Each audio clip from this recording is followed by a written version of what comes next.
Hello, and welcome to Blind Eye in the Morning. It is Blind Eye Live. My name is Hunter King, Blind Eye himself, owner and proprietor of Blind Eye Media.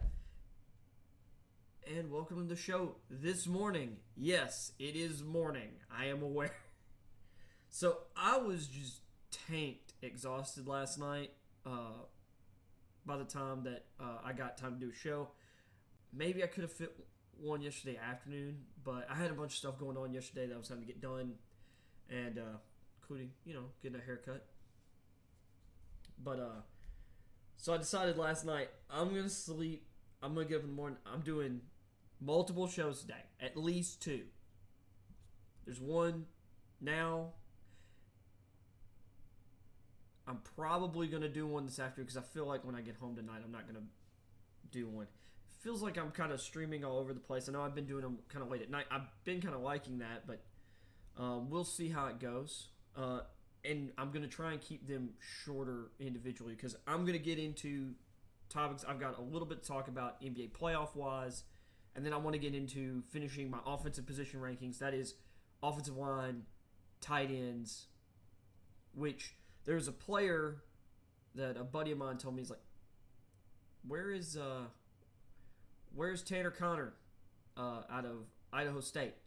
I have him listed as a tight end for a reason because my tight ends are kind of more like matchup weapon types, and Connor is really big, and I think he can play, or I think he kind of fits as like an F tight end that you can also split out and play at receiver, which he played at receiver, but I think you can get creative with him with his athleticism and physicality. But maybe I should have put him as a receiver, but there's another guy that fits into the tight end class who kind of seems like a big receiver right now, but he's still bulking up a little bit. We'll get into that later. Where I want to start, though, I said tight ends and like my offensive line, and I've kind of decided that I'm going to do the offensive line maybe as a whole. No, doing it as a whole is kind of stupid. So executive decision on the spot. Changing it on the fly.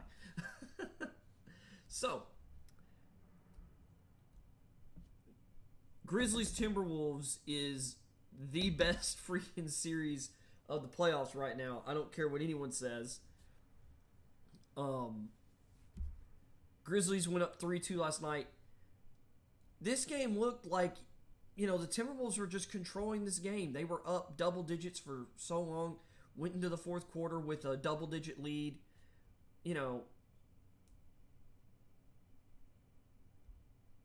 As the fourth quarter went on, it was 99-88 Timberwolves. And then the Grizzlies just owned the last 5 minutes of the game. Went on a 21-7 run to go up 3 points. During that last, it seemed like both teams forgot how to play intelligent basketball. Like, I'm talking really intelligent players like Tyus Jones just making some of the most bizarre decisions and just getting bailed out by either the other team not getting the rebound, not getting the loose ball, or just other stuff. Like Tyus Jones threw like this crazy lob that really wasn't there, but ended up not killing the Grizzlies. Tyus Jones also turned the ball over throwing a weird no-look cross-court skip pass. Just weird. Brandon Clark was everywhere on loose balls, luckily for the Grizzlies. And John Morant was clutch. His only three of the game being, late in the fourth quarter.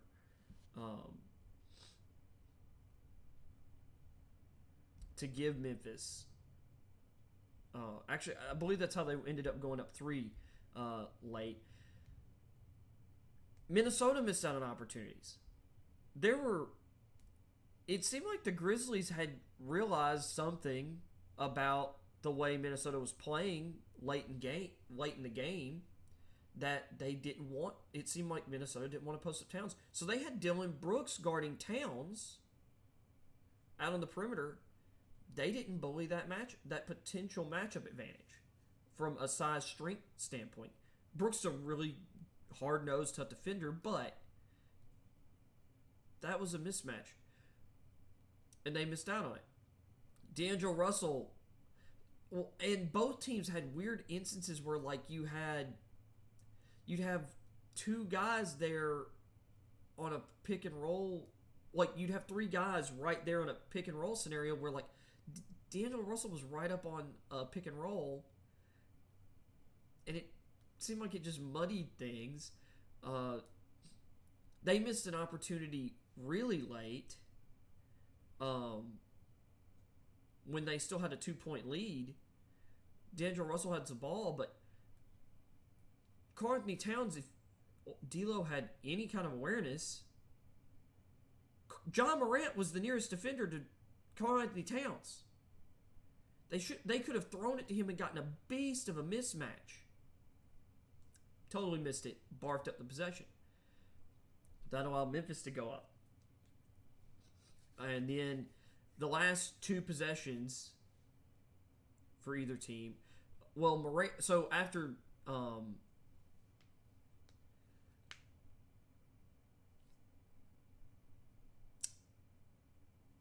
let's just look at the last two possessions.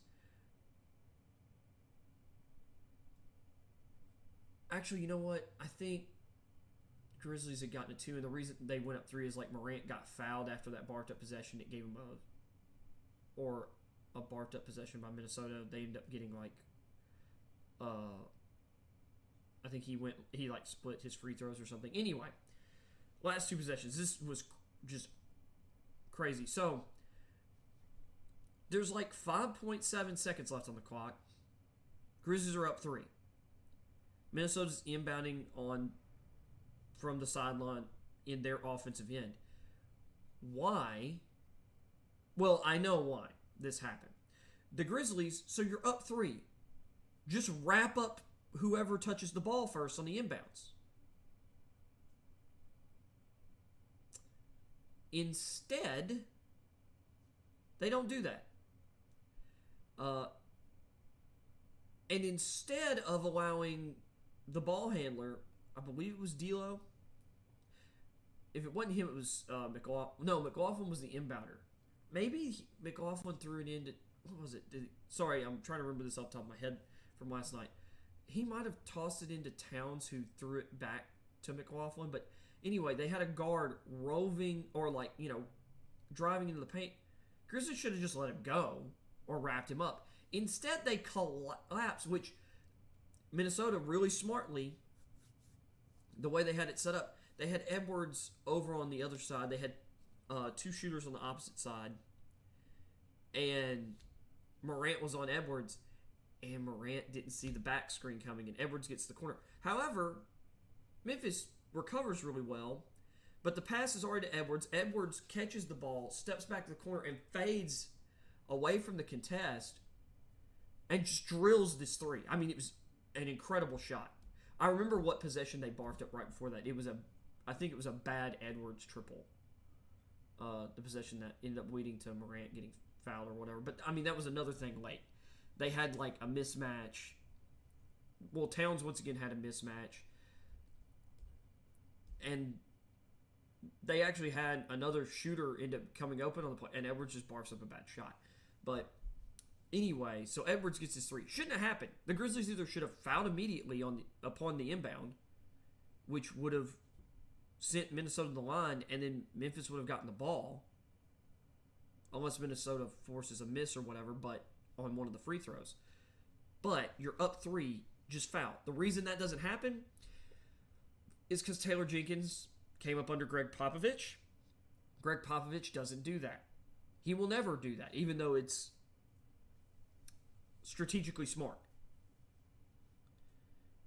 You could say it's more honorable, but this isn't about honor, this is about winning. And to be fair, like, everyone knows the rules. You know, the Timberwolves were up, like, they shouldn't even been in this situation. So they drill this. Or Edwards drills the 3. Memphis could have allowed the guard to just go all the way to the basket. Stuck to the shooters. Should have stuck to the three-point shooters. Nah. So now it's a tie game. And now they've got their inbounds on the opposite end of the court. All Minnesota really had, Minnesota's biggest job here is force a three. Stay between your guy and the basket. Because there was I think I'm underestimating how much time was on the clock when I think the Timberwolves, when they inbounded, it might have been over 8 seconds. It was a pretty quick, possession, but I think the Grizzlies had 3.7 seconds or something like that. Or 5. They might have had 5.7. But I mean, we're under, seconds remaining at this point. So they've got I believe it was Dylan Brooks was inbounding. And they run kind of a pin down action to get Morant catching the ball on the move just inside the arc, coming out but coming to the ball.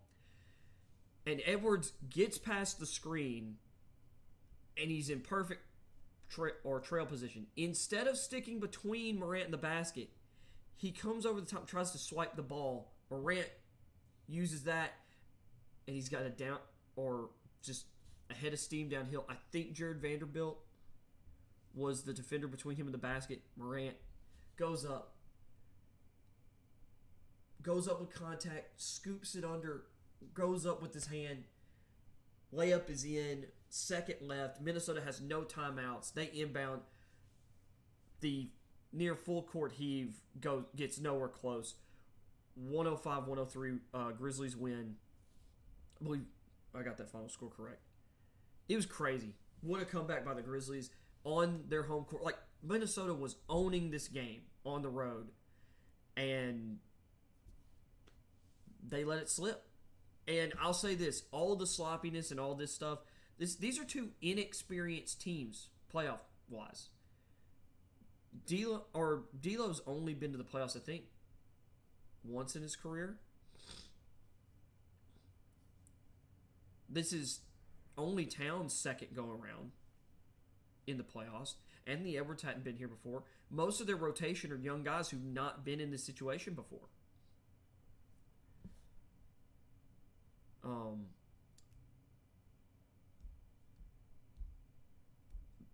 Vanderbilt, I think, was on playoff teams when he was in Denver,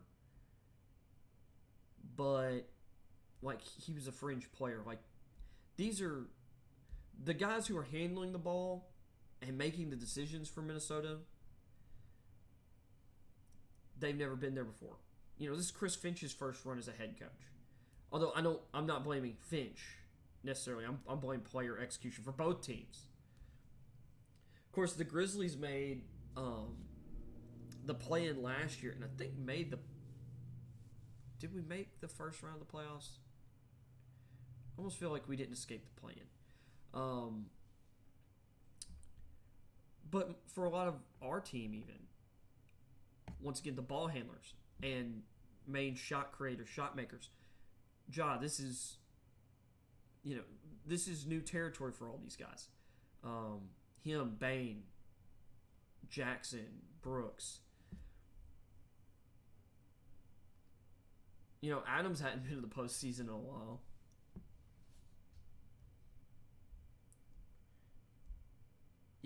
But for a lot of this team, young, inexperienced guys. Kyle Anderson and Steven Adams are the most experienced guys on the team. And they're not, lead options here. Even for Tyus Jones, who's been in the league for a decent amount of time at this point. He didn't have a lot of playoff minutes at all. Because remember, he started off his career in Minnesota. So I think that's showing out in this series. And to be honest, like, just getting to the second round of the playoffs is a huge win for this year's Grizzlies team. We are so far ahead of schedule. This is year 3 for Ja. And he's already this dang good. Desmond Bane, the 30th pick in the 2020 NBA draft, year 2, and he's already this dang good. Jaren, defensively in year 4, was arguably the defensive player of the year this year. Very much all defense.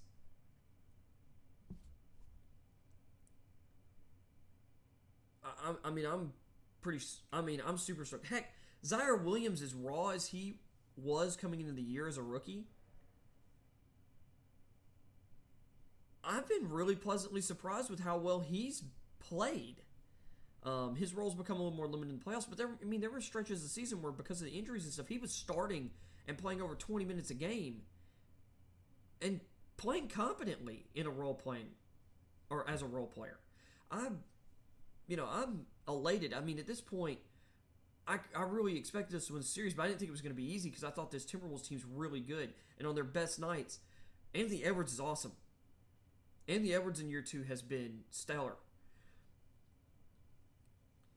He still has some, of those games where it's like, what was he doing? He still has a lot of options, like that late, barfed up 3 down the stretch. He's awesome. Towns has been up and down this series. Towns still one of the best players in the league, and they're a young team with things are still moving. Like Malik Beasley, who they traded for, spent good money on, and then extended on I think $20 million a year contract, something like that, $15 million. I think it was 20. He's on the bench now, but he's coming off the bench playing a huge role. D'Lo's basically having to kind of adjust. We'll see if that continues to happen. We'll see if Minnesota's somehow able to move him, maybe in the offseason, but he's having to take a backseat to Anthony Edwards at this point. Like, they have a lot of young, quality talent. It's going to be interesting to see what they do moving forward. But Minnesota's talent-wise, I'd argue they're right there with the Grizzlies, because I'm just saying, if you flipped like a couple of the players, like if Malik Beasley was on this Grizzlies team instead of say DeAnthony Melton, which I know that not necessarily a fair comparison between two players, but it's just guys who play major roles as, starters / rotation guys at the guard position, just the offensive. Like, if the Grizzlies had the kind of scoring, shooting talent like Beasley off the bench, the Grizzlies would definitely, we probably would have won like 7 more games this year. Like, we could have been a 60-win team. And I love DeAnthony Melton. I don't want to get rid of him. I just mean the Grizzlies need some kind of shot creation off the bench. I think we're hoping Williams can become that, or eventually a starter. I think it'd be interesting with Williams' development to see what we could do in potentially moving Dillon Brooks for another player. Not that I'm like, we gotta move Dillon Brooks. Like, that's not it. I'm just thinking of guys that we could consider moving if the right deal presented itself. Which, Bane's getting better at shot creation. Like, Brooks is better than most players in his role. But sometimes, and I felt this for, 2 or a couple years now, especially since we got Ja here, sometimes I just feel like Brooks takes too many shots. And with Morant, with Bane, and with what Jaren Jackson can be, Brooks shouldn't be like Brooks should rarely ever be shooting the ball more than any of those three guys.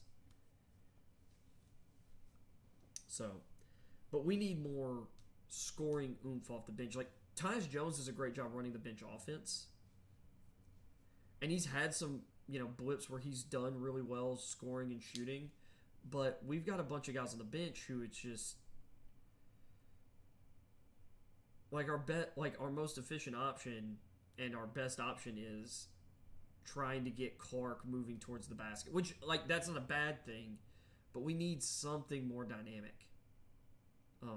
We need another dynamic shot creator. So I'm elated right now with how things are going. Let me see here. And all we've got to do is win one of the last two games of the series. Not that that's easy, but by the way, this is ESPN's front page. This is the image.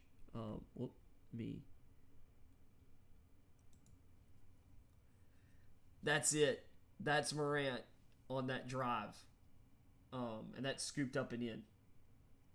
Oh, it was beautiful in real time. Let's check a few of these headlines this morning, and then we'll move into. There have been some interesting rumors. I'm going to see if any of them are right here. The Heat beat the Hawks last night without Jimmy Butler. Oh, by the way, I've got to screenshot this. We got to see this. Morant also, I don't know how I forgot. I guess because of the ending sequence, but this dunk by John Morant is one of the greatest playoff dunks of all time. All right, here we go.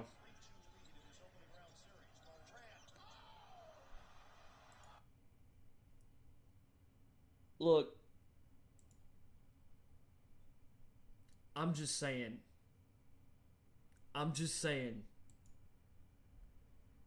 Like, are you kidding me? Look at, great screen here by the screener.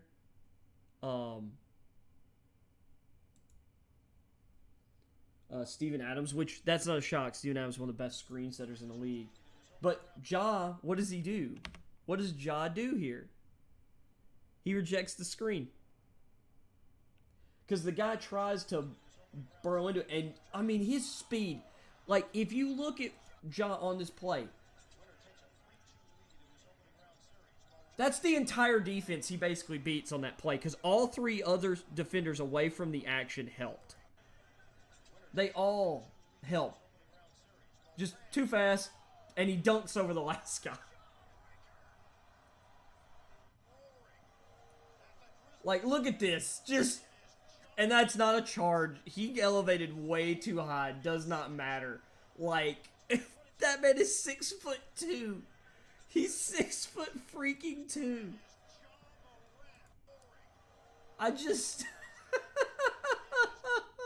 That's just, he is so stupid athletic. Like, oh my gosh. What happened to my toolbar?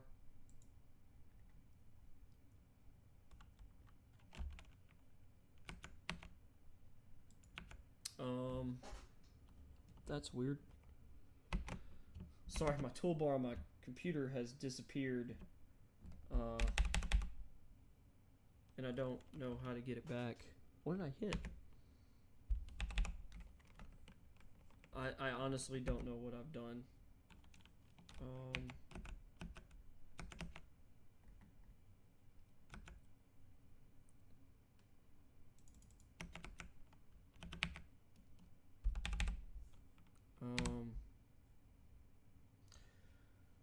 I'm about to do something drastic. Huh, that's weird. That I closed that and that became the background. Let's see, did that fix it? Yes. Yeah, I don't know what happened, so I had to close everything out. Alright. Okay, so the final score was 111-109. I don't know why I thought it was 105-103. Let's get back to these headlines.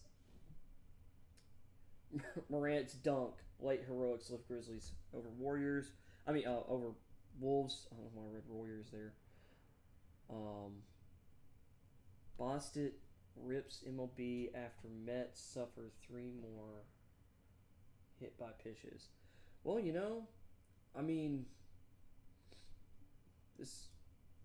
that's going to be interesting because, I have some thoughts about Major League Baseball. Broncos bring back running back Gordon on 1-year contract. Really? So, Melvin Gordon decided, you know what? I'll come back after saying I'm not interested in backing it, or I'm not interested in sharing carries with Javonte Williams. I guess not getting an offer from anyone changed his mind. MLB detailed Yanks illicit technology use in letter. Oh, so we're finally going to get around the fact that, the Yankees who complained so much about the Astros were also using illicit technology. Oh, that was real? By the way, that whole thing where the Astros were cheating, compared to what everyone else was doing, it was so low tech. And I'm talking the allegations of what they were doing or video of what they were doing. It was so low tech compared to what these other teams were doing. Including the Red Sox the next year when they won the World Series. Led by Alex Cora, their manager, who was the bench coach who allegedly came up with the whole idea for what the Astros did in their World Series winning season in 2017. Just saying. Dash suspend coach Clarkson amid investigation. Dash. Who were the Dash? Let's see. Leafs Matthews reaches 60 goals in unreal year. Austin Matthews looks like the next best. He looks like the next number 1 player in hockey. That dude's ridiculous.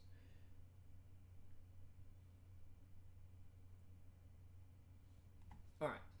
Let's look at some of these headlines, and then we'll get into... Oh, I skipped one. Okay. Chris Bassett rips MLB after New York Mets suffer 3 more hit by pitches. They don't care. Well, yeah, Major League Baseball doesn't care. But then again, most of y'all don't really care because y'all are a bunch of egotistical morons with, who care more about whether someone celebrates or not, or just a little too much or not. And if they do, you have to throw a 100-mile-per-hour fastball at their face. Like a bunch of 6-year-old children. It's one of my issues with baseball. Particularly Major League Baseball. The unwritten rules of baseball. I'd much rather see people celebrate a little too much and than see people throw 100-mile-per-hour fastballs at people's heads. I'm a little more upset by that. Growing up, we're taught not to respond to other people's idiocy by being a bigger, more violent idiot. And if I've had a little venom the last 2 shows talking about stuff like this, it's because it makes me mad. And I don't understand why it doesn't make... apparently, these people aren't mad. It makes me wonder, are most of the people around baseball, slightly leaning towards the, socio-psychopath direction? Seems like there's a mental health issue with that. I'm being hyperbolic here. So, New York Mets right-hander Chris Bassett expressed frustration and concern for his teammates after 3 more Mets were punked in Tuesday night's 3-0 win over the St. Louis Cardinals, raising the team's major league leading total to 18. 18 hit by pitches already? Bassett blamed the baseballs, which, this is another thing. So he's not blaming maliciousness. And here's the thing: I was talking about the hit by pitches. Not that I said that was that. I now bring that up not because that's what I thought the reason was here, because I've been aware of an issue they've been talking about with the baseballs. But every time I see hit by pitches and multiple, that's what I think of because I've just seen it too much. Like, anyway, what's even worse now is the baseballs are harder for the pitchers to control because there's been too many complaints that the pitchers have too much of an advantage. So let's see. It's extremely annoying to see your teammates constantly get hit, and if you get hit by certain pitchers, it is what it is. But to get hit in the head, the amount that we're getting hit is unbelievable. Exactly. Like, it's a player safety issue. And this was there was talk about this last year.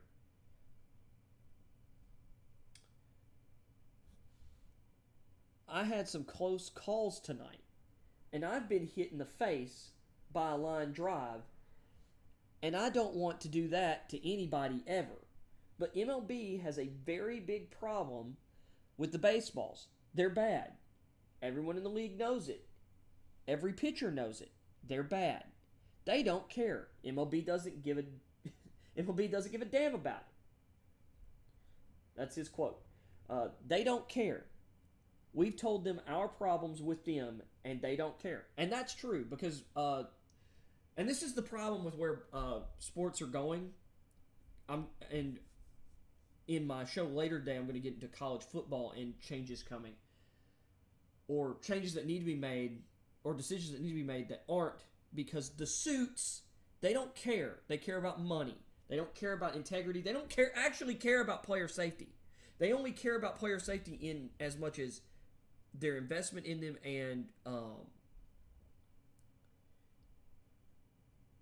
but really more so in media coverage of them.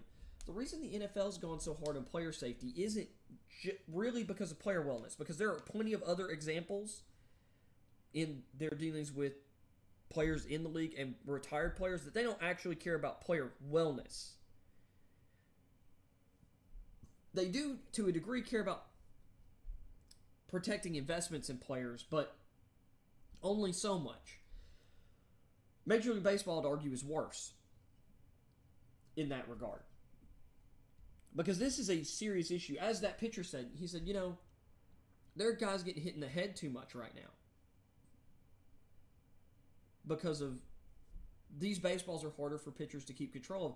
And as hard as they've got them throwing these days, like as hard as guys are throwing, you need control over the baseball.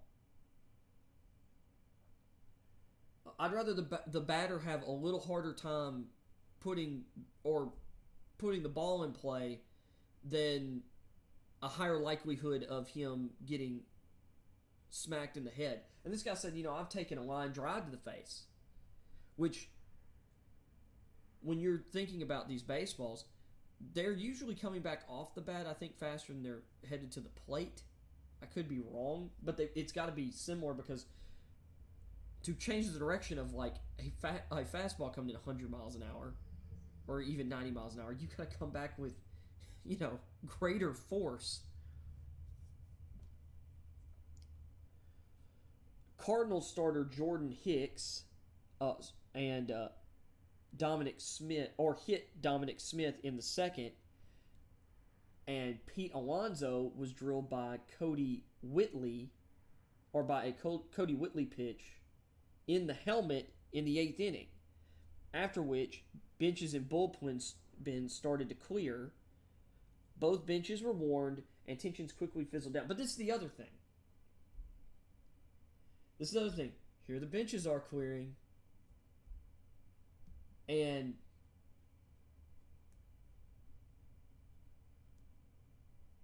this is the other thing. I'd rather people fight than throw baseballs at each other. I'd rather some guy, is celebrating too much. I'd rather someone run over and hit them or run over and tackle them than throw a baseball at their head. That's just my opinion. But here we are. If everyone knows the baseballs are bad, why are you getting upset when guys are getting hit? Why? If you as a pitcher know that it's hard to control the ball, why are you not realizing that, that was probably not intentional. So this is just what I mean. It's the second time this season that Alonzo has taken a pitch off his helmet, that's ridiculous. That one guy this early in the season has already been hit twice. We're not even 20 games in the season, I don't think. I'm pretty sure. I'm not going to read anymore, but it's ridiculous. Major League Baseball messes with the baseballs too much. Like, no sport screws with the ball more than them. It's ridiculous. All right. Veteran running back Melvin Gordon, 29, returns to Denver on a one-year contract. Let's see what that... General Manager George Patton has said, the door is open for some of the team's free agents to return to the team even well more than a month into free agency. On Tuesday night, running back Melvin Gordon agreed to walk through the door. The 29-year-old 8-year veteran agreed to terms on a one-year deal. It's not showing what the money is, looks like. Gordon is the third unrestricted free agent to re-sign with the Broncos in recent weeks, joining safety Kareem Jackson, who a lot of people thought was going to retire, and defensive tackle Deshaun Williams, which was a low-key, really solid move to get him back. Solid role-playing D lineman. The contract's terms were first reported by NFL reporter Jordan Schultz.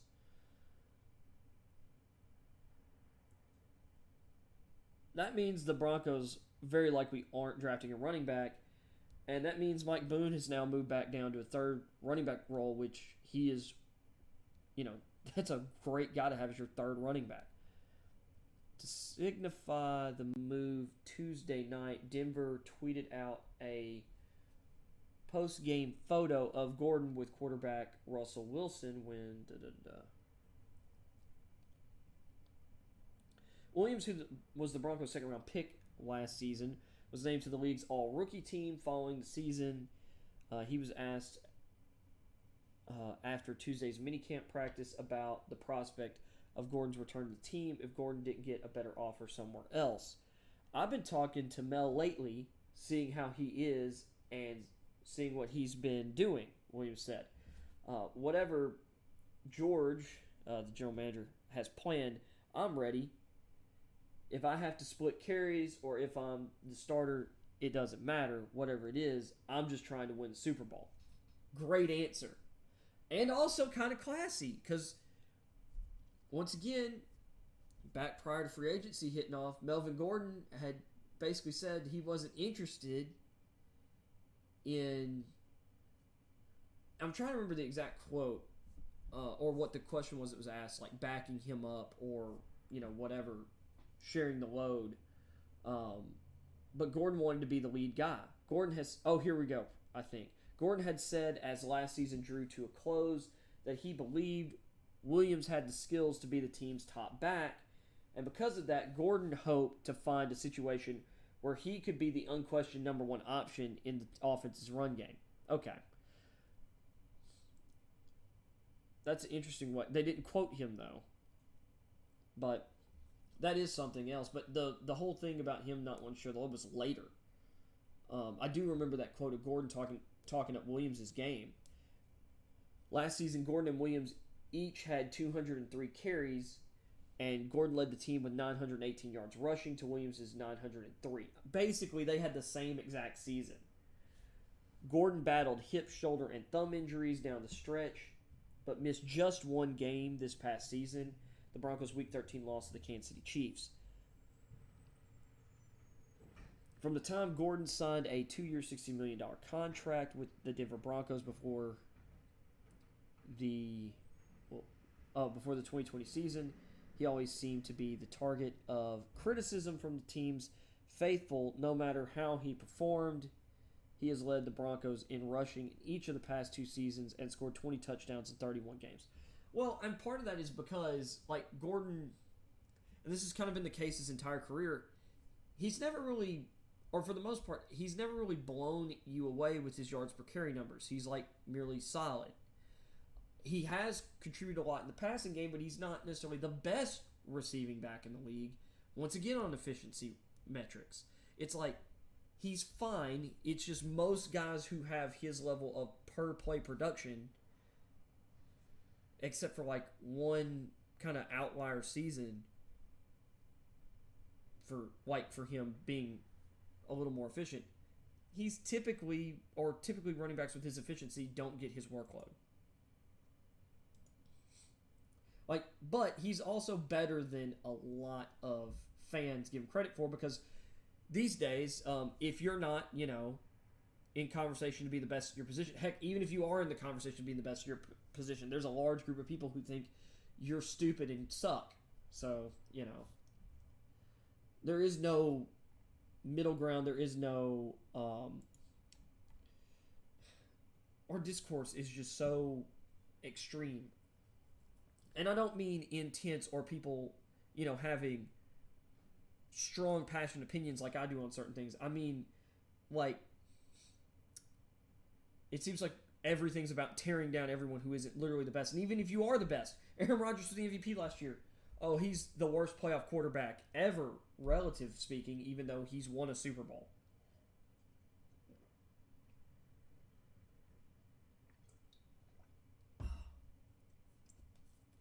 Tea today. MLB letter to the New York Yankees detailed illicit use of technology prior to 2017 sign-stealing edict.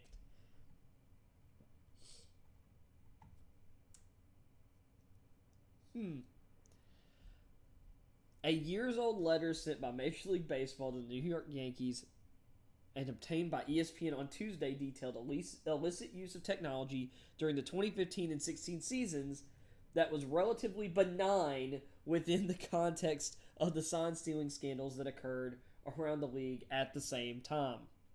Early this month, the U.S. Second Court of Appeals denied the Yankees' request to keep the letter from MLB Commissioner Rob Manfred to Yankees General Manager Brian Cashman under seal. The letter was first published by SNY on Tuesday. Contains information about technology violation that occurred before the commissioner issued a memo to all teams in September 2017. A mandate that was regarded as a benchmark in the evolving concerns about sign stealing within the sport. Now remember, this edict came out in September of 2017 in the midst of the Astros playoff run, which, for the most part, you didn't actually hear about most of the stuff until afterward. And really, things really only got crazy in 2018. Well, I mean, in 2017, 2018. But, well, actually, I want to say it was really not big until, a couple years later, after the Red Sox had already won the World Series. In January 2020, the Houston Astros and Boston Red Sox were penalized. Well, the Astros were heavily penalized, and the Red Sox were slapped on the hand lightly for using technology to steal signs in the 2017 season and in 2018.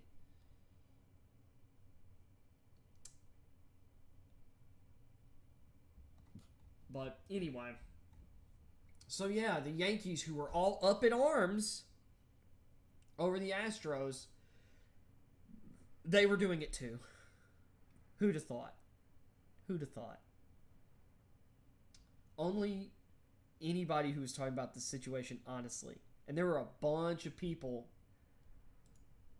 who had been around baseball for a long time who were, trying to tell people that. Houston Dash suspended head coach, general manager James Clarkson amid harassment allegation. Are they one of the USFL teams? Or... The Houston Dash suspended head coach and general manager James Clarkson on Tuesday due to an ongoing investigation to review current and historic complaints of discrimination, harassment, and abuse. The Dash said an interim coach would be named in the coming days. Oh, this is the National Women's Soccer League. That's why I've never heard of the team before.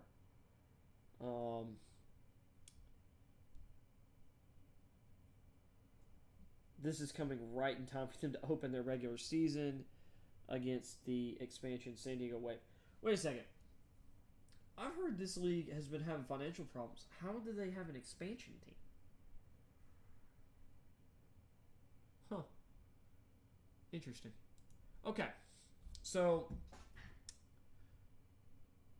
with that being said, we're going to get into my positional rankings for the draft. Let's see. I don't want people to get confused. I'm just finding a list of prospects. So I don't want that muddying like my rankings. I should have made visuals during this whole process, but I've just been so busy and I'm bad at doing stuff like that. So,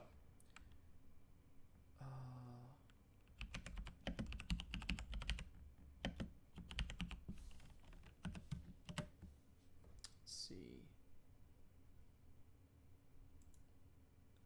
Boom. Okay. So, we're going to start with tight end today. This is one of the greatest tight end classes of all time. Let me tell you.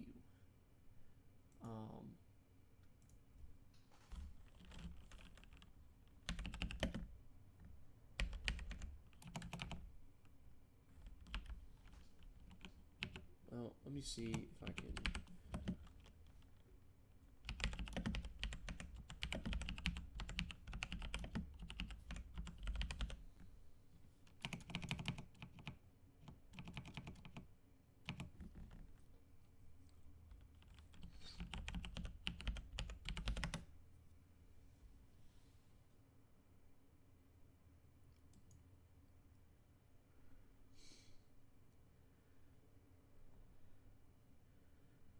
Dude, it's so hard finding. I don't care about all these people's top 150s, top 250s. I just want the list. Fine. Okay, there we go. See, it's on NFL, or there is one on NFL.com. It's just hard to find it. Or... because their stuff's not laid out great. So let's go cornerback. Or, not corner. Let's look at the tight ends. So, I don't care about...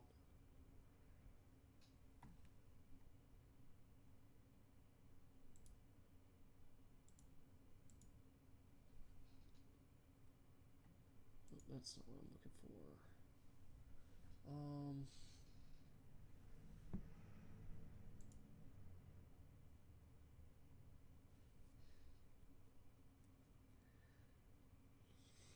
This is interesting.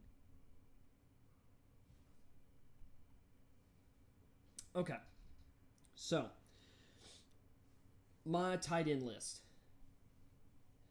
Mine's a little different than some people's.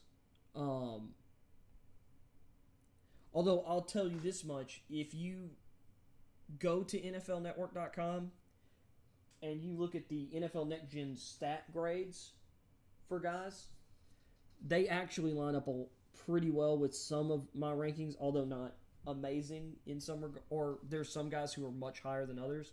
But I am definitely on board with Trey McBride as the consensus number one tight end in this class. He's 6'4", 250. He might be 6'4.5", but he's like over 250. He's one of the best blocking tight ends in the class. He's got arguably the best hands at the position in the class. He may not be necessarily the best route runner of all the receivers in this class, but he's really smooth. He's physical. He's strong. He's an all-around tight end. And he can do everything. He can play as a Y. He can play as a move tight end.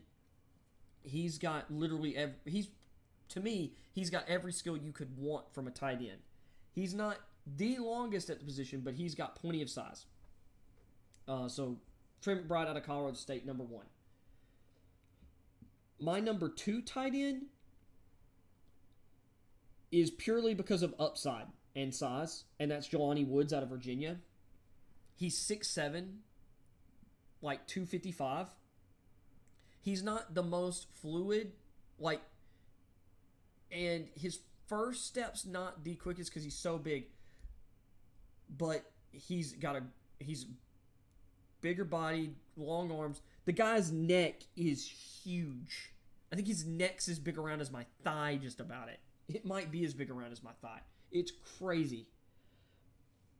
But he's extremely hard to tackle. People bounce off of him. He has the frame. Now, he's a little tall, so I can imagine some players maybe being able to get under him, but he has the ability to just level smaller linebackers and defensive backs in the run game. And he's still fairly raw. He transferred from Oklahoma State to Virginia, who used him better this year. I think his best football's in front of him. My number 3 tight end, he is purely a receiving tight end, but it's Charlie Kolar. If you're trying to find like a Travis Kelce in this draft, the closest you're going to come is Charlie Kolar. And their athletic testing numbers are really close to each other.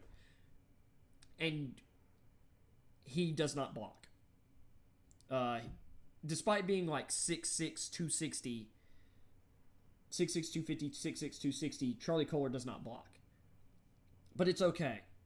That's fine because you compare him with, a better blocking tight end. Like if you put him on the field with a second tight end, you basically have 3 receivers anyway. Like Kolar is amazing at using his body. He's really good at creating separation at the break point, like late in routes. And even if he doesn't, he can body most players.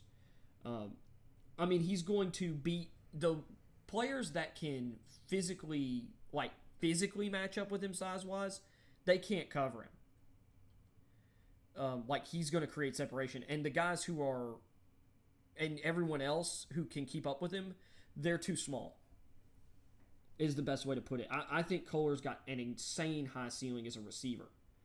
Like, if Trey McBride, Trey McBride's not as athletic as George Kittle, but I would argue McBride is the do-it-all Kittle type. Kolar is the more Travis Kelce type player. Then for me, my number 4 tight end. My number 4 tight end is going to be Cade Otton. Otton was hurt.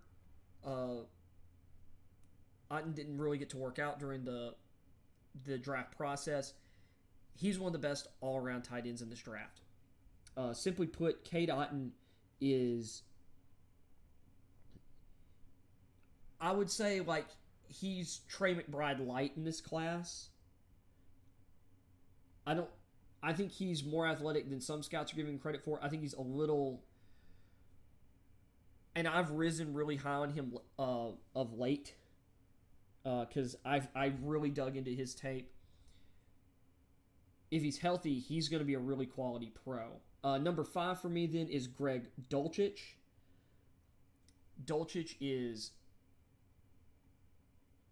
once again, he'll provide you more blocking than Kolar, but he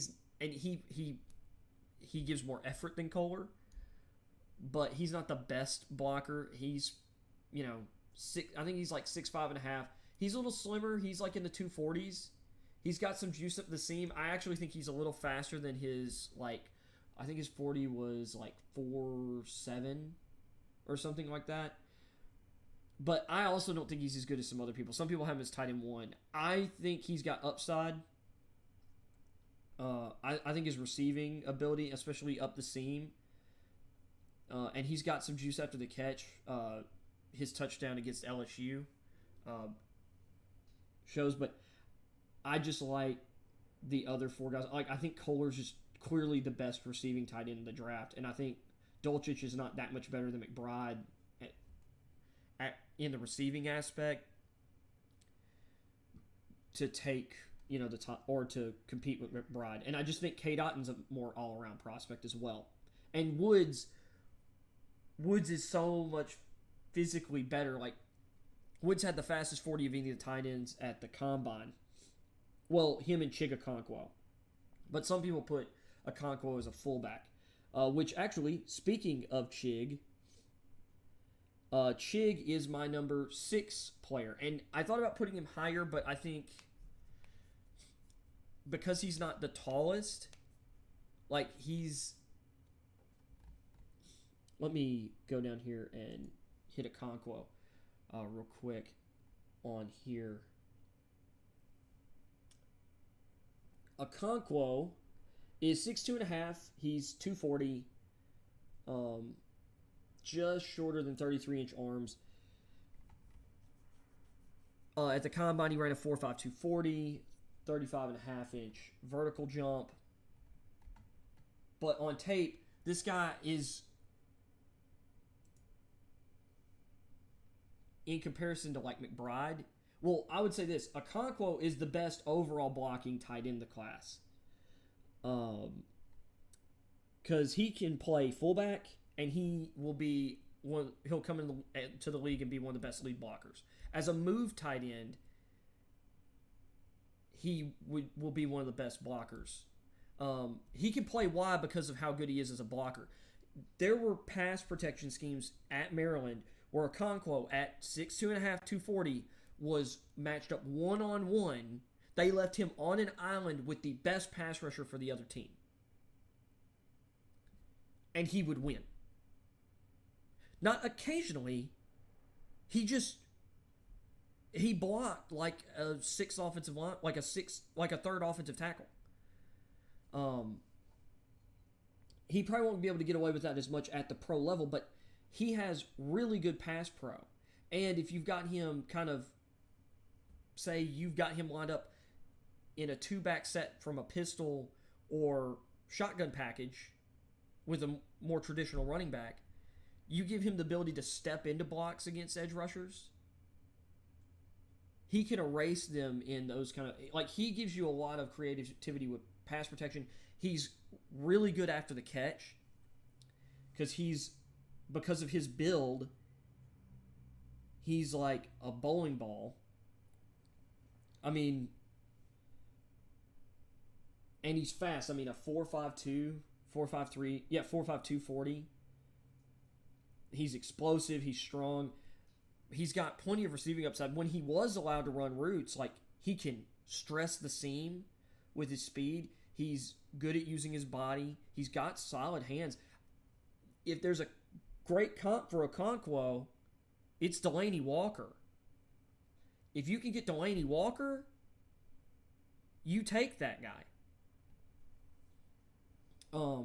This is a guy that can also be used like Delaney Walker and some other, quick tight ends.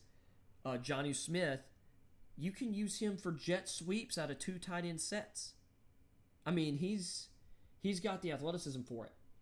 So he's my number 6. My number 7 tight end in this year's draft is... There we go. My number 6 tight end in this year's 7 tight end in this year's draft is Jalen Watermeyer out of Texas A&M. I don't understand why he's fallen so much. I think some of it might be concerns about his blocking. I think he's fine in that regard. People think there's more upside in other players. I saw this guy produce at a really high level in the SEC, especially for a tight end in the SEC. You can say that, yeah, but there have been A&M tight ends that have come before, particularly Jay Sternberger. Sternberger's dealt with injury concerns, and Sternberger was not as good of an athlete as Watermeyer. And simply put, he's not as good of a player as Watermeyer. And I was high on Jay Sternberger coming out. But he's been neutered by injuries. I think Watermeyer's really good.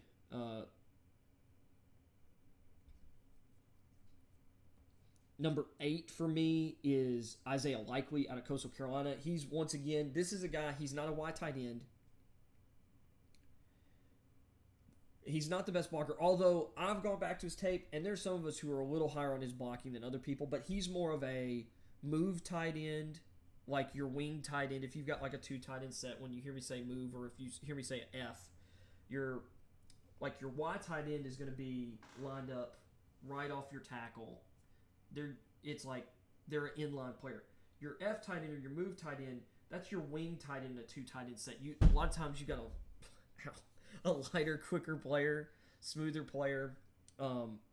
He's the kind of guy you move across the formation in run sets, or you have him, you get him ahead of steam to kick out linebackers on the edge or get to the second level and seal off that linebacker off of the Y tight ends blocks, whatever, or him get up to the next level to get after safeties.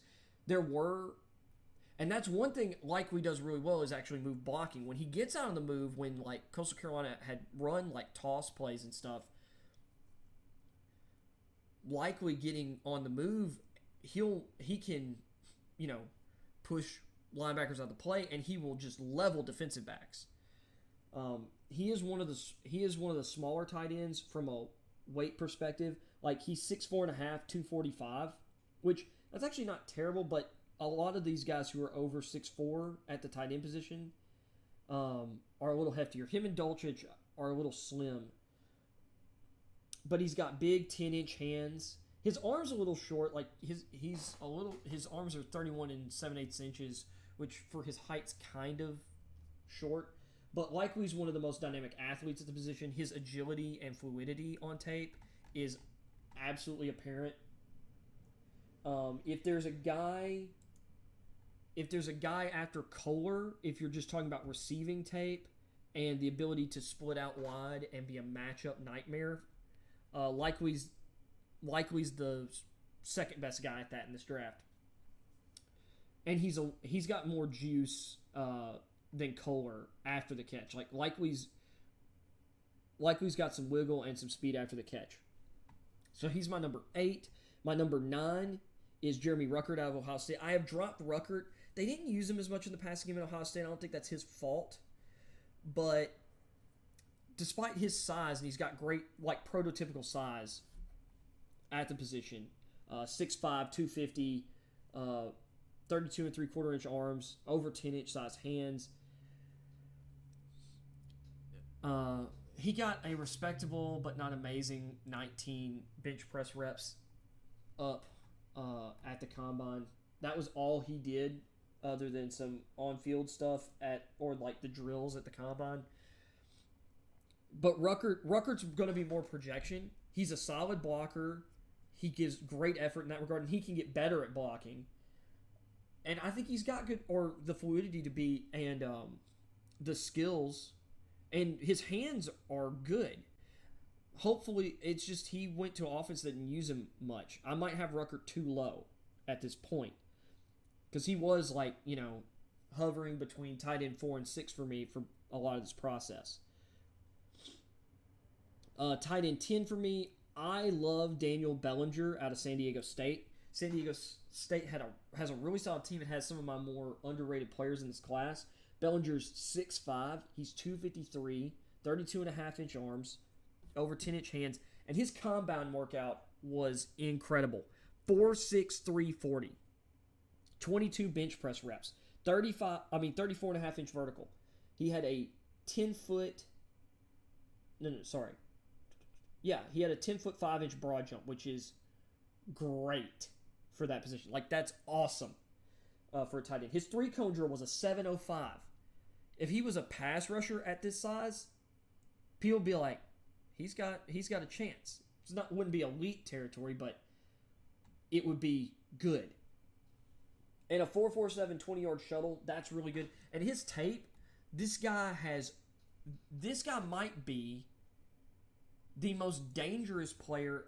I talked about Isaiah Likely after the catch.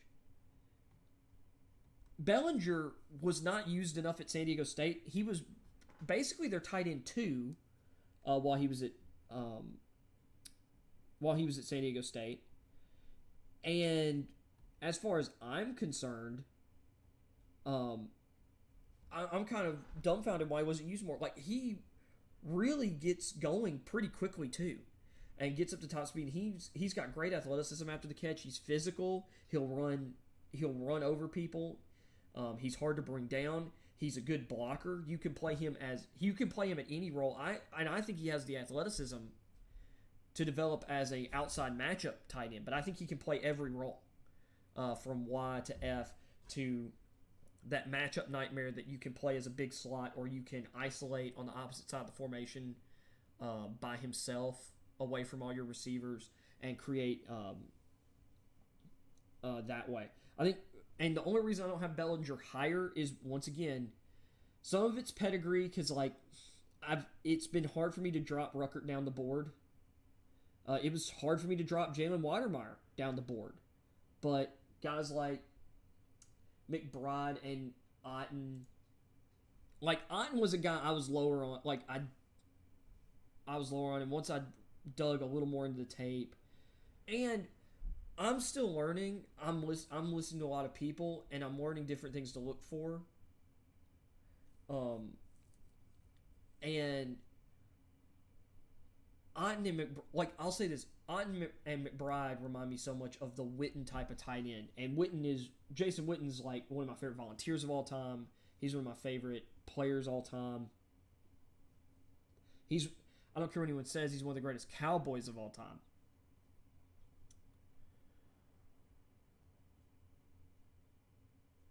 So, I mean, those guys just fit into that mold for me. So Bellinger's 10. And, I mean, this is what's crazy. Like, there are tons of guys. Like, all these guys I see roles for and potential starting roles for very early in their careers. So Bellinger was 10. 10. And we've still got more starters to go. My number 11 tight end in this class. My number 11 tight end in this class is Jake Ferguson out of Wisconsin. Once again, he's not blowing people away with his athleticism like his testing numbers necessarily. There's some people who have him ranked higher. So many of these guys are just really close. Once again, another guy, 6'5", 250, 32 and 5/8 inch arms. He's got kind of smaller hands for the position, but not small hands. 9.5 inch hands, those are fine. He ran a 4.8 140 at the combine, only 15 bench press reps. His jump's like 31.5 inch vert, sub 10 foot broad jump. But he had a 7.03 3-cone drill, 4.48 20-yard shuttle. He's not necessarily going to stretch the seam. I think he's a little faster than the 4.8 140. And he's not the strongest, but he blocks with really good technique. He's a Y tight end for sure. But Ferguson is a quality player. I think is a tight end 2. I think that's likely his outcome, but he's going to be a good tight end 2. I just think like he's going to stick in the league and he's going to be a solid role player for years. Some guys after him, there's some guys who I think have higher upside than him production-wise, but I just think Ferguson's really solid. Then my number 12 tight end is James Mitchell. So this is another high upside guy. 6'4", 249, 32 and 7/8 inch arms, 9 3/4 inch hands. He did not work out at the combine, but on tape, this guy is long. He's fast. He's fluid. I think he's lower on some people's boards because I think some people he's even lower than this. I know some people are really high on Mitchell and have him in their top 5 tight ends. But Mitchell himself has a lot of receiving upside. I know some people who like him better than my number 2 tight end, Jelani Woods. I know Matt Miller has James Mitchell kind of in the same range as me. He's got him at 10.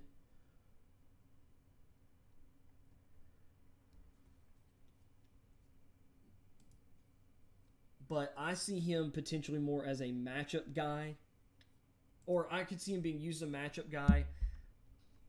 I think he could get... I think his blocking could improve a little bit.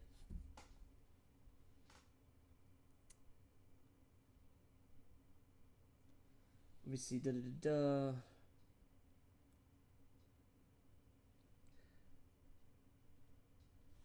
He also missed... the first 2 games of last season with a knee injury.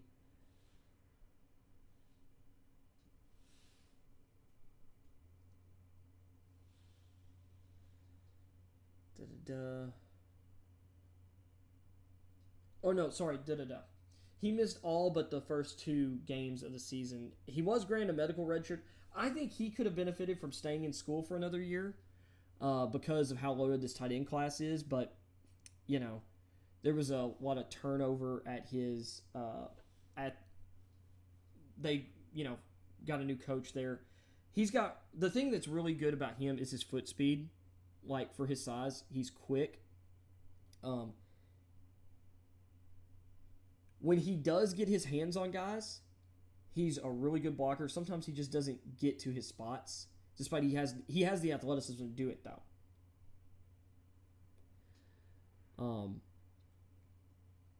But my thing is, I like I like the way he runs routes. I think he runs routes more like a big receiver.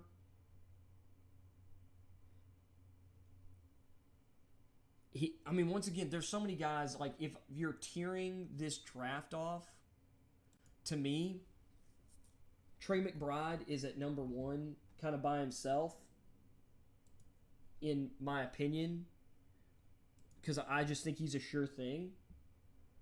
And then, for me, Woods and Kohler are tier 2.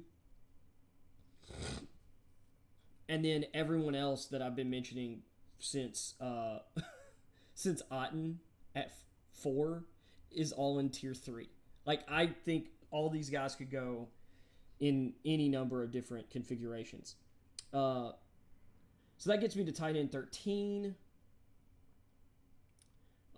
My tight end 13. See, this one's been a tough one too, because there are some more like solid guys that I like in the class, but 13 for me is a project, and this guy could end up being the best player in the class entirely. His name is Amani Rogers. He played quarterback in college. He's a physical freak. He's got really, really, really good speed, athleticism, fluidity as a player. He's ridiculously talented. To just say how talented he is,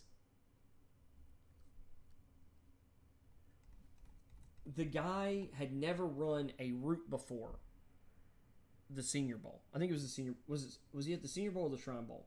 It was one of the two. He had never run a route before in his life. And he was crushing linebackers, corners, safeties, everyone.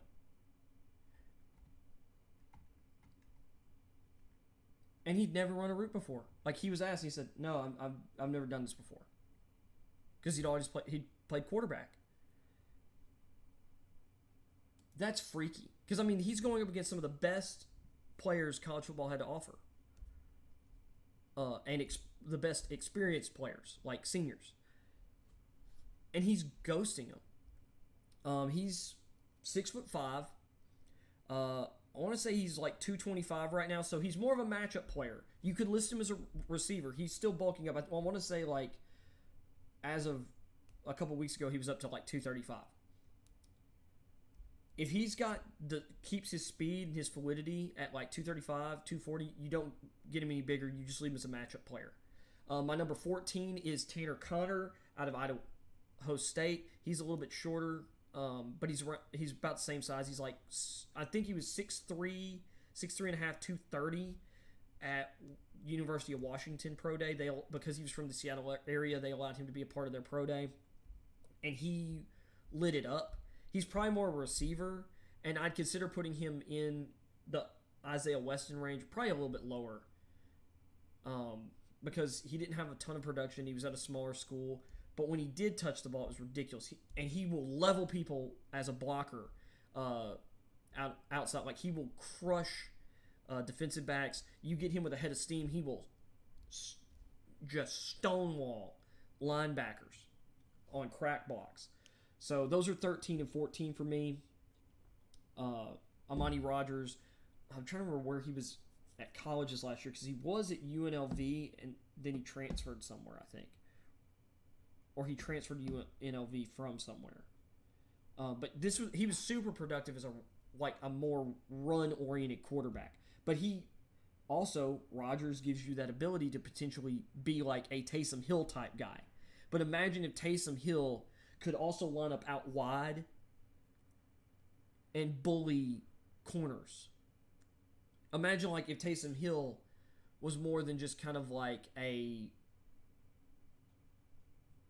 running threat, gadget threat, red zone, kind of short yardage receiver type guy, but had the ability to basically be like a receiver version of Taysom Hill.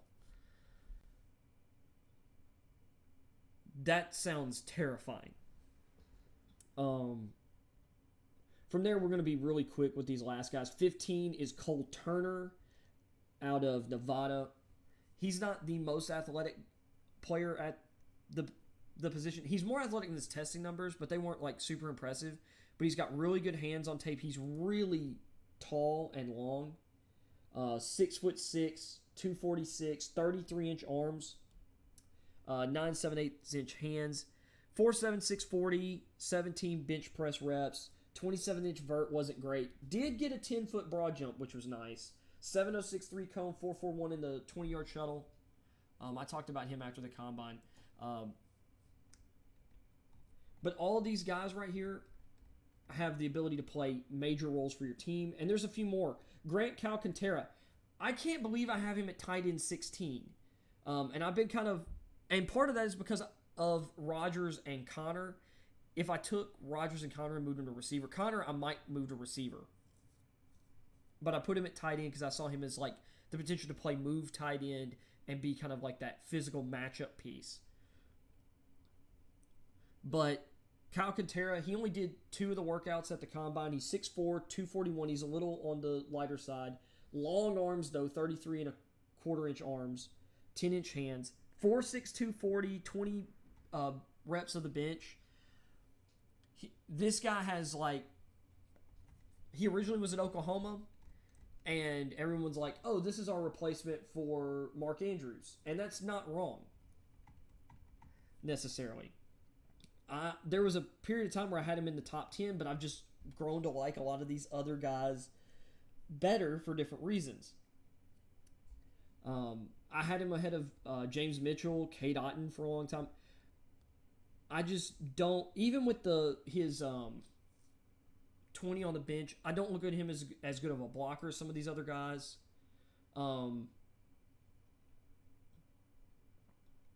He's not as physical as Turner.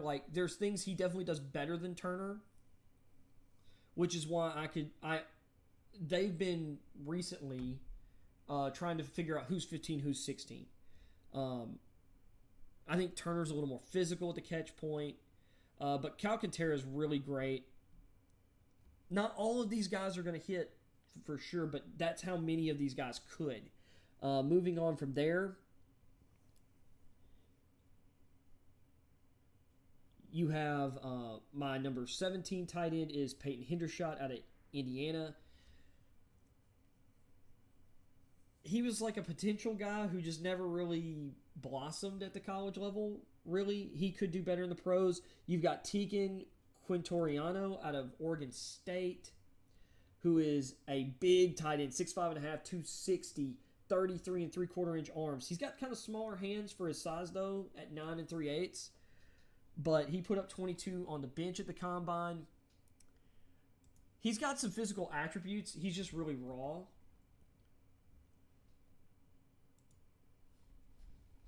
But this is kind of where now we're getting into the guys who are once you get past Calcaterra, I don't think anyone's givens to even, or to necessarily stick in the league. Another really big tight end, Chase Allen, also out of Iowa State, teammate with Charlie Kohler, 6'6", 251, 34 and 1/8 inch arms, 9 and 5/8 inch hands. He didn't do the bench or the 40, but he had a 33 and a half inch vertical, sub 10-foot broad jump. It was a 9 foot 9 inches, 703 3 cone, 443 40 or 20-yard shuttle. He's more of your prototypical Y tight end, and he was overshadowed by Kohler a bit. He has some upside. I thought about having him ahead of Quintoriano, but I just thought he had a little more athleticism to him and is a little bit bigger. And then you've got kind of like your more fullback type guys, Jeremiah Hall, Connor Hayward, and Curtis Hodges out of Arizona State, and Derek Diese out of San Diego State. Curtis Rogers is interesting because, and I didn't rank any of those guys really, but they're all kind of at the bottom. He's out of those guys. Hodges has really interesting build: 6'8", 257, 34 and a half inch arms, 9 and 5/8 inch hands. He ran a 4.85 40 at that size. Not bad. 34 and a half inch vert. That's actually pretty good. 9'9" broad jumps, not impressive. 7'14" 3 cone at that size is pretty good. Like, that's better than what Kayvon Thibodeau had by over 1/10 of a second at his pro day. Or by like 1/10 of a second at his pro day. And a really quick 4.28 20-yard shuttle. One of the best in the class at tight end. He's got good size. I could see him being a red zone threat. So, I mean, like, this tight end class goes like 20 deep with, guys who could stick in the league for an extended period of time. Like, this is one of the best tight end classes in terms of depth I've ever seen. From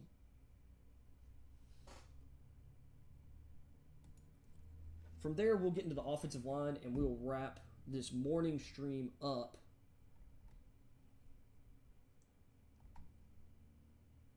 Let me check the chat real quick.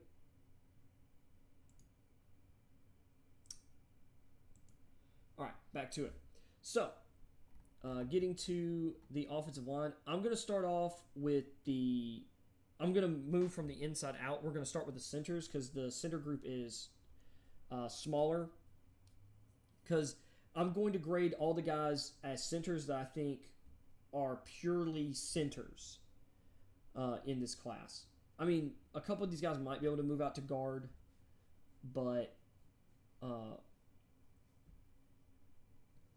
I've got 6 guys who I think their best position is probably center. And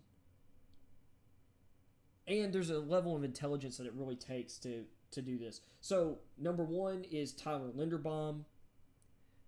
He's my 16th ranked player in the class. I think he's great. He could fall out of the first round, though, because of positional value type stuff. But Linderbaum, he's undersized. He's like 6'3", 290. I think he's up at 300 by now. But don't let that worry you. Tristan Wirfs was one of the greatest high school wrestlers in the history of the country, particularly the state of Iowa. Tyler Linderbaum is the only person to ever pin Tristan Wirfs in high school competition. Mind you, when Wirfs was drafted, he was 6'5", 325.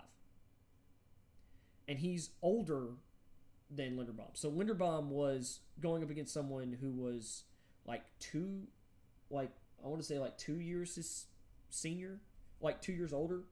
And Linderbaum was able to get a pin on him. Only person to do it. And high school wrestling stuff, when it comes to linemen, that's a nice little feather in your cap. Because of understanding how to use leverage and move people using your hands. So Linderbaum's number 1. Dylan Parham is number 2 for me. Parham can play center or guard, but I like him as a center because of his explosiveness, his ability to move, and get reach blocks from the center position. Because he opens up options for your run game. One of my favorite plays in football, or one of my favorite blocking schemes. I'm trying to remember what it's called, but you're trying to play like kind of this inside kind of trap concept, and you've got to get your center to move back and get the 3 technique on the backside of the run. And your center has to be really quick to do that, and create that lane. And Linderbaum and Parham had the quickness to do it. My number 3 center, Cameron Jurgens out of Nebraska. It's mostly upside. I think that Luke Fortner of Kentucky, my number 4 center, is better to start right away because of technique and intelligence. Jurgens is super athletic though. And Jurgens can play guard. Number 4 for me is Donovan West. Number 4 for me, I said, is Luke Fortner. Number 5 is Donovan West out of Arizona State. I think he can play guard too. And then Alec Lindstrom is number 6. His brother Chris Lindstrom is a starting guard for the Atlanta Falcons, former first-round pick. Lindstrom's intelligent. He's not as good as his brother. He's not as good an athlete, but I think he's got potential, at the very least, as a solid, reliable backup option at center. But I think he could eventually turn into a starter. Moving to the guard position, and this will involve some tackle converts. So you might hear me put some guys in different, because you're going to hear me talk about Parham as well in the guard section, because once again, I'm going to try and rate guys at multiple positions here. So my number 1 guard is Zion Johnson. Zion can play center, or at least he took snaps at center at the Senior Bowl. I didn't put him at center because he's never done it before. If I were putting him there, he'd be number 2. But since he's my number 1 guard, I think that's where most, or pretty much anyone would play him anyway. Johnson's really athletic. He has got really good play strength. He's brutally violent in the run game. He's got good feet in the passing game. I think because of his athleticism, I've got him ahead of Kenyon Green, who is my number 2 guard. Green played tackle in college. He's like 6'4", 6'4.5", 323. His combine workout wasn't amazing. Like, that wasn't a shock. He looked a little clumsy in some of the on-field drills. That doesn't matter, because he's a football player and his tape's really good. Now, he wasn't great at tackle because he doesn't really have the foot quickness to play tackle. He's going to be awesome moving into guard. Now, he's great in the run game. He wasn't as good in the pass game. You move him to guard, he's going to be better in the passing game at guard for sure. And he's got really great play strength and really strong hands. I think Johnson, Green, Linderbaum all deserve to go in the first round. My number 3 guard,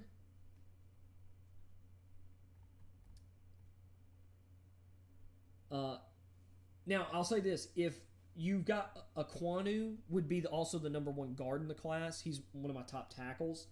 So since I am doing guys at most or multiple positions, I think Aquanu, it depends on where he gets drafted. Some teams would probably just see him as a guard. Aquanu would be easily the number 1 guard in the draft. So we'll do that. Since I'm doing guards and tackles, and I'm going to rank some of the tackles at both guard and tackle, Iku Aquanu's the number 1 guard. Then it's Johnson, then it's Green at 3. At number 4, there's talk about Evan Neal, depending on who drafts him, kicking into guard. Neal is a tackle. He can play guard. He started at left guard his first year at Alabama. Like, he started every game that he's been at Alabama, I'm pretty sure. I know he started every season. I believe he started every game. Neal's a tackle, and I'm not listing him as a guard for that reason. I think, depending on the scheme, Aquanu would be better as a guard. My number 4 guard in this class is Tyler Smith out of Tulsa. He played tackle at Tulsa. Actually, both of their top 2 offensive linemen, who are both guards, by the way, in my opinion, or at least off the jump. One of them is definitely locked into guard. Tyler Smith has great athleticism, but his technique is not good enough to play tackle in the league right now. he will be better starting off at guard, so I've got him at number 4, but he's got great athletic upside, but he's really raw. Number 5 is Cole Strange out of UT Chattanooga. I think he also has taken some reps at center during the pre-draft process, but I think he's a guard. He dominated at UT Chattanooga, and he looked really good at the Senior Bowl against higher level players. Like, he held his own very much so. I am not worried about him in the slightest. And then Dylan Parham is my number 6 guard. Parham, Strange, and Smith. I dropped Parham to 6th at guard just because... Mostly it's because I had him so highly rated at center. So I decided to give Smith and Strange a bump there, but they're all similar grades. Parham and Strange are more technically sound than Smith. Smith just physically is better than both. Although all 3 are great athletes. Strange is a great athlete. And I thought about putting him ahead of Smith.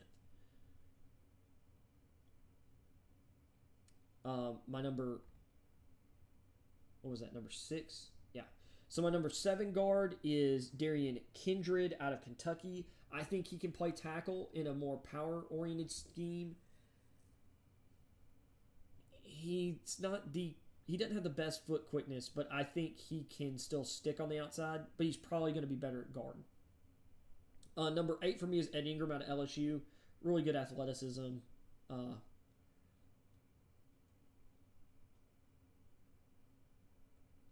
Number 9 at guard, I'm going to try and move quicker here, is Zach Tom out of Wake Forest. Tom can also play center. Like, I thought about having Tom up higher, but it's more that I see other guys as better at the positions. What makes Zach Tom so valuable is that he can play literally all 5 positions on the offensive line.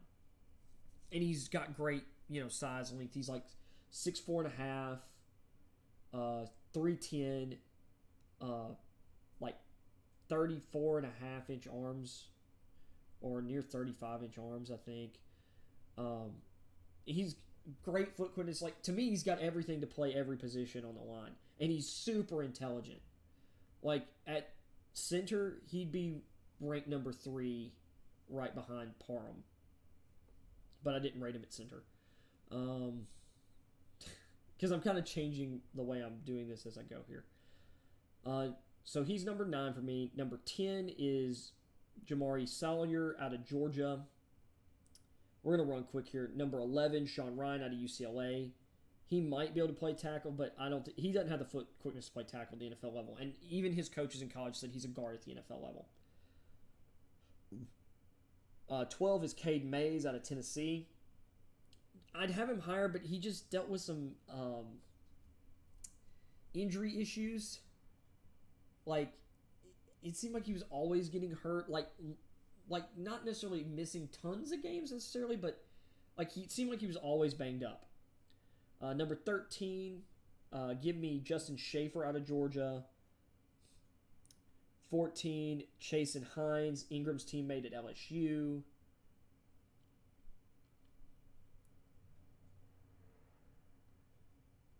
Number 16, Marquis Hayes out of Oklahoma. Number 17 is You know what?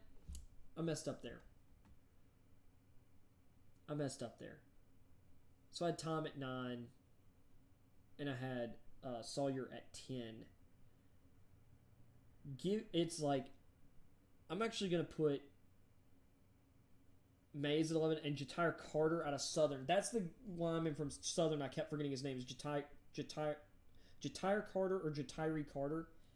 He's mean, and I think he's going to translate really well to guard at the next level. So he's 12.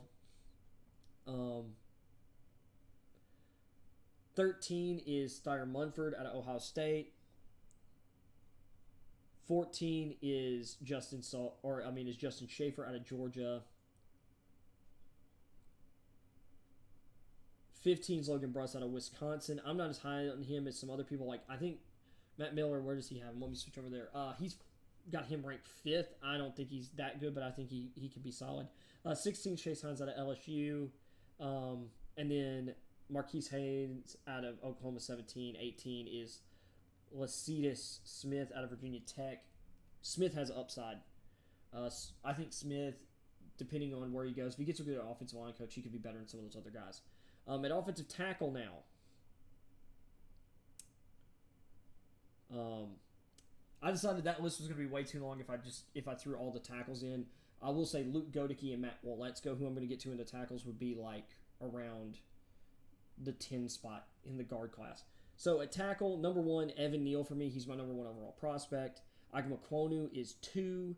Charles Cross is 3. They're all really close. They're all top 5 players in this class.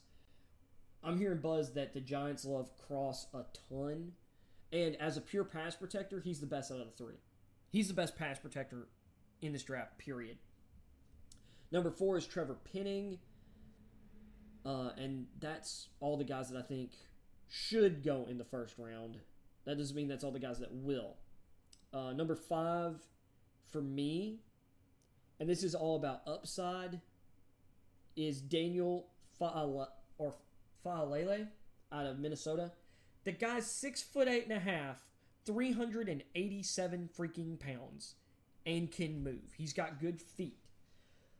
And he's so big and wide. Now, the issue with him is people can get under him, and he knows that, and he's working on his leverage. He's worked on his lower base, and he has the base to get lower. But he can really move. Like, he can just wash the defensive line coming across in certain run concepts. And in pass pro, it's kind of like Orlando Brown Jr. You've got to jump in a car to get around the guy because he's so big and long. And he's a better athlete than Orlando Brown Jr. was coming out. And honestly, he probably still is. Number 6 for me is Bernard Raymond out of Central Michigan. He's one of the older prospects in the class. He's got great athletic potential. When he came over from Australia, he was a tight end originally. And they just kept bulking up, which, once again, that's kind of a thing at the tackle spot. A lot of your best athletes at the position played tight end. Lane Johnson was a quarterback and then tight end before he shifted to offensive tackle at Oklahoma.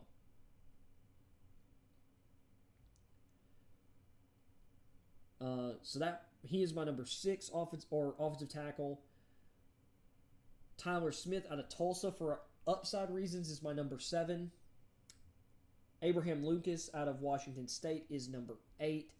He is probably the second best pure pass protector technique-wise out of this tackle class. I had him higher than this. I had him above Smith and Raymond at one point,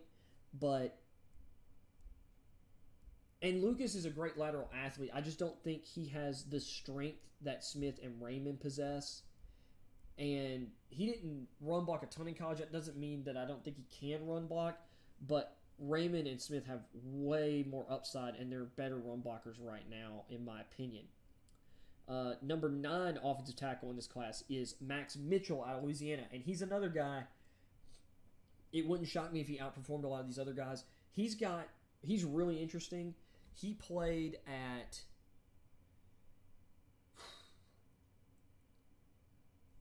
there were drives where he would swap from left tackle to right tackle mid-drive. Against the University of Texas, they played him at left tackle and right tackle, and they'd alternate him depending on where they or who they felt like the more dangerous pass rushers on the field. They'd sometimes move him just because the team decided to play their best pass rusher on one side or the other. And he switched, and it was no difference in his tape, regardless of which side he played on. It's really impressive. I thought about having him higher, but he did play at a lower level of competition than all these guys, except for Raymond. And the only reason I have Raymond ahead of him really is because I think Raymond's physical tools are better than Mitchell's. Same with Tyler Smith and Trevor Penning for that matter. But Mitchell's really good. He's my number 9. Number 10 for me is Luke Godeke out of Central Michigan. I think he'd be an awesome guard as well. I think kind of like Tom, who Tom would be. Well, actually, if I'm throwing Tom out here, Tom would be my offensive tackle 10. Godeke would be 11. Because I think Tom is the most versatile player in this draft. Luke Godeke is one of the best on-the-move offensive linemen I've seen. His ability to slide across the formation at speed is kind of incredible. On tape, I love him.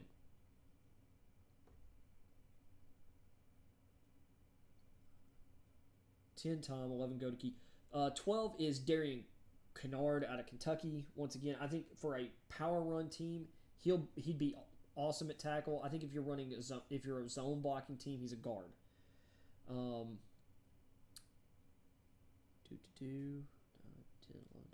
13 for me is Kellen Diese out of Arizona State. He's still got to build out his body, but in terms of this guy's 6'7", a little over 301 pounds. He needs to put some weight on. He reminds me of Brian O'Neal out of Pittsburgh and Colton Miller out of UCLA. Guys who were taken. I think both of them were second-round picks when they came out of the draft, or came out in the draft when the Vikings and Raiders picked them. And they developed them. They were kind of skinnier but great athletes. Diese has a lot of upside. I just don't think his body is. I think he can improve his body a lot. There are some people who have him much higher, and I get it. All these guys are kind of from Lucas, or I say from Lucas, from not from Mitchell through Deech. Everyone's pretty, comparable to me. Really similar grades.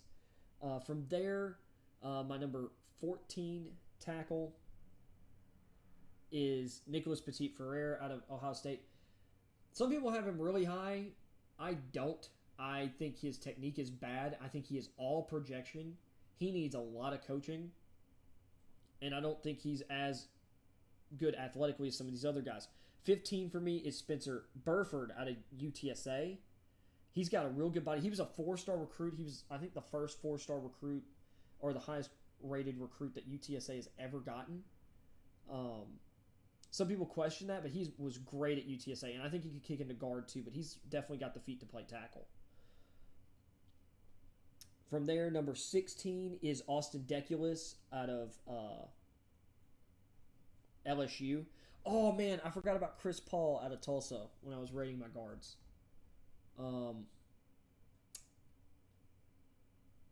I'd probably throw Paul actually at 13 right behind Carter. Chris Paul's not going to play tackle at the NFL level. He's definitely a guard. Daggone. Wow, I am falling apart. And this is why I should have made my own list to read off, even if it was just in my notes on my phone. Anyway, 16, or I had Burford at 15. And I like Burford better than Petit Ferrer. It's just Ferrer played at Ohio State. He does have a great athletic ceiling. I just think it's going to take him more coaching to get there. And I think he's going to go before. He's definitely going to get drafted before Burford. Valerian Love or Austin Dekulus out of LSU. I think he's got really good athleticism. Really good feet. He played. I think he's got better football ahead of him. But he played in the SEC and saw some of the best pass rushers in college football last year, and held up better than some of the other guys further down the list. 17, Valerian Love out of Illinois. I'm just going to start naming some guys from here on down. 18, Matt Waletzko of North Dakota. I think he could also kick inside the guard. Nick Zakej out of Fordham is a day 3 guy. He's probably going to go 5th round or later. I think he could play tackle or guard.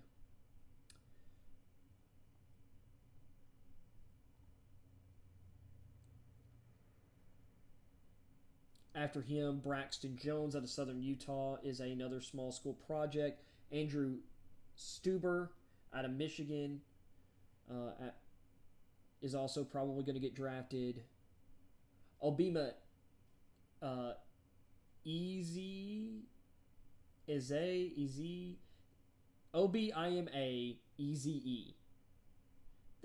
Obima Ease is what we'll call him.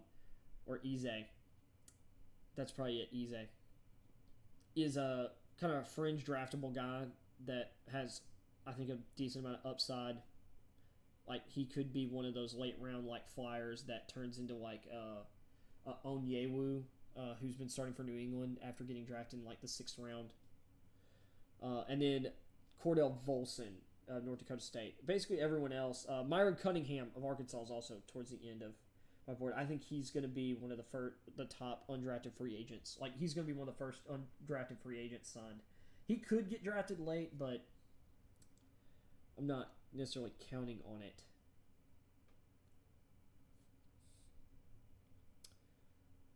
Oh, and Rasheed Walker out of Penn State is right there with Myron Cunningham. I'm not as high on him as other people. Some people have him in their like top 150, top 130.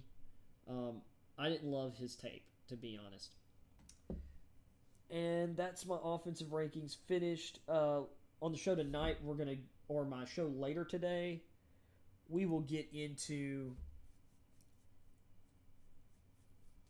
And sorry, I was reading stuff off rather than look at the camera. Later today, we're going to get into my defensive rankings. We'll probably.